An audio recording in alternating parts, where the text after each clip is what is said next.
खबर शामिल करते हैं सादिकाबाद से। हमारे नुमाइंदे मोहम्मद असद मेरानी की रहीमी खां में गवर्नमेंट ख्वाजा फरीद कॉलेज के प्रोफेसर की बरतरफी का मामला।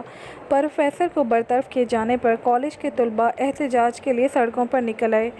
डंडे बरदार तलबा का दुआ चौक पर एहतजाज। पुलिस और शहरियों से बदतमीजी। मुजाहिरीन ने ख्वाजा फरीद IT यूनिवर्सिटी के तलबा की बस को ज़बरदस्ती रोक लिया।